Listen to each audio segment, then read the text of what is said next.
recently I was at a robotics conference, and there was a speaker who was talking about the Google self-driving car project. And this, he was a lawyer, and he predicted that by 2018, you'll be able to buy self-driving cars, and that by 2015, substantial portions of the technology will be available for purchase on new cars. What do you think of this technology, Miles? Is this something that you think is going to make driving safer? Does it creep you out a little bit, or where do you stand on it? Well, I mean, it sounds like the technology is mostly there because they've actually done it. And if I'm correct, I think they've actually done a few cross-country drives, right? Like so the car, miles, yes, so the car is proven more or less. So it's proven in a controlled experimental kind of setting, but will it be proven in a kind of everyday usage setting? That's kind of what we don't know yet. I mean, part of it I think is infrastructure, because we don't have that yet, because I think that car needs all these sensors and all this other kind of stuff to really kind of be able to do what it does. I think, you guys can correct me if I'm wrong there, but so it seems like there needs to be a lot more infrastructure there in place. But as far as the technology, I mean, I think it's, it certainly looks like it's there. Right? I mean, they've driven some of these cars all over Northern California, the Bay Area, near the Google headquarters, and at this conference they showed all the different routes that it's taken, and the only accident it has ever gotten in was when it was in manual mode and there was an actual person driving it. So, I mean, I think they're safer. That doesn't speak highly of humans, does No, it? it doesn't. Well, that brings up the question, what's the market? What's the point of having this car? Who are they targeting it for? I think eventually, if everyone had a self-driving car, you wouldn't have to pay attention. You could put your lipstick on, you could text, you could do all the things. You could drive across country without having a hotel and just drive. I love the idea, I don't like because I would love to be able to just get in the car and let go of control and just relax. But at the same time, my biggest concern with it is that not everyone's going to have one of these. So because they're really expensive, first of all. I think they're going to cost $10,000 more minimum more than a regular car. And then if they're driving on the roads, the same roads with people that don't have these cars, I just feel like... But your car will be smarter and probably more in tune with what the other jerko's doing than you would be if you were driving. So it actually still could be. But if you don't have the self-driving car, like, are you going to cause more accidents with it? Even though, because like when they were driving on these roads, did they have all the other traffic on the roads all the time? Yes. They're real world conditions.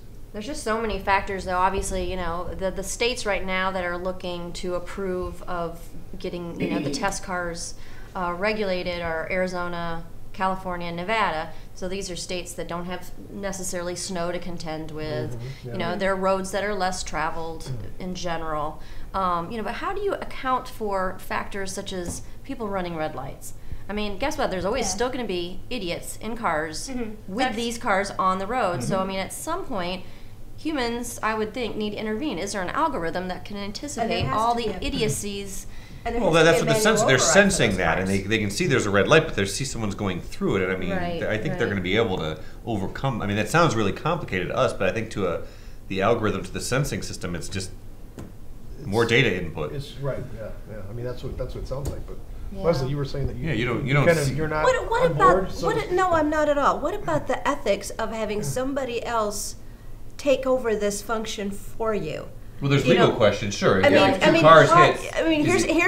maybe the government trying to say, we don't like how you drive, so we're going to restrict your privileges, and you can't drive the car because you're too likely to get into an accident. And it's like, I don't think I want more nanny state kind of stuff. I want to drive my car myself. I just see it as more highly technical and more It is highly technical, safety. but you brought up the protective element of it. It's there to stop accidents. It's there to stop stupid drivers. It's there to prevent all this stuff. And it's like, and that's technology helping us, not the government. I don't see it that way. I'm not sure I mean, well, it's great that technology there would probably can do be that, serious but I don't government want that. regulations with the vehicle like this. Absolutely. And there'd have to be the legal ramifications. They would encourage you. They would encourage you to buy it. If you get into a car accident, is it Google's fault? Is it Ford's fault? Insurance companies would want everybody to have this. The government would get involved. It will be a fine if you get a car that doesn't have this. Eventually, you can guarantee that eventually, if this works out, it's going to be everybody's going to have to buy one of these cars.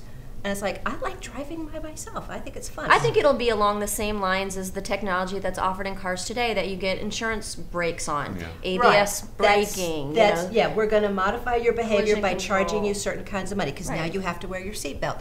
Now you have to have this or that or the other thing, the child care seats, all of this But stuff. these are all good things. Seatbelts? Good You don't think things. child seats are a good idea? Good things. I mean, Child I don't seats have are a problem good thing without to a them. certain extent. Because I grew up with that, the those child silly seats, things. how old you have to be in them is Mm-hmm. just silliness. And that right there is an example of the lobby petitioning the government saying, Right. we want to sell more car seats. They need to be 4'9". I mean, Right. for crying out loud, I could practically be in a car seat Oh, at this yeah. point with Yeah. how the laws are. Absolutely. Yeah. I shouldn't even be sitting in the front seat of a car for crying out loud. So I mean, there are some things that the regulations are a little bit absurd. So Mm-hmm. there is concern for that, but at the same this will time, be it's a very fascinating slow. idea. It is. and it does take you into that Jetsons era It does, of yeah.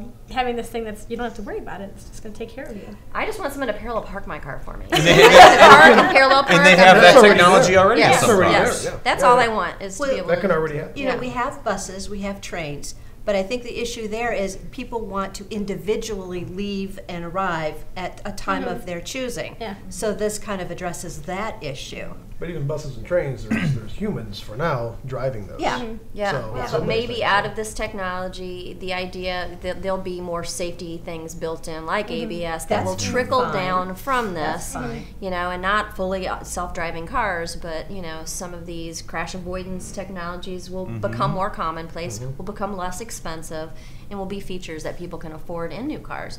You know, that's a beneficial. That You know, makes that's a sense. benefit to the technology just there. The research is cool. The research is very cool. You know, the National Highway Transportation Board is going to be very slow to approve this kind of thing. Anyway, they don't have the expertise in the sensors and car electronics, which is a lot of the people that are pushing this. They're so frustrated because, you know, these people aren't on the same level necessarily. You know, they're talking about Right. outsourcing, you know, outside consultants to help them understand the technology. So I think we're a long ways Good. from this ever getting approved. But like I said, there could be a trickle-down benefit of technology becoming, you know, more inexpensive and accessible to more people, which I think is a good thing. And there is. I mean, that's you know, that's what's happened all the time, really. Because even if you go back to something like seatbelts, not all cars had seatbelts or airbags. I mean, Airbags. airbags were kind of optional back in the '90s, right?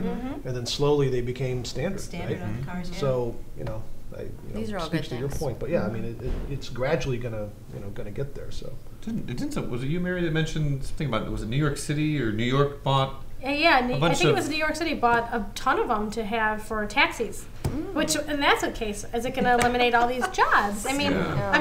and it's crazy to me. Like, is there not a union in taxis? You know, like There is. Because how are they There not is up in probably. arms They about are, this? yeah. Because I haven't heard anything about the taxi union going crazy. I And mean, they need that's drivers who and can maybe it's LA. navigate Yes. the roads. Might be LA. It sounds like it Okay. would make more Can't sense in do- somewhere like LA since they Yeah. already have the technology more out there. But they're also going to have like vending machines in there. So like you get out of the airport and you get in and you need a toothbrush. They're going to have food in there. So there's like this whole computerized thing. It's this box you're in and you can get all this stuff and be driven to your Jetsons. destination. It's like a It is. I mean, it really full is. driving 7-Eleven. Well, a lot of interesting technology discussed here today. Thank you for joining us. And for more videos, please visit designworldonline.com and click on the video channel.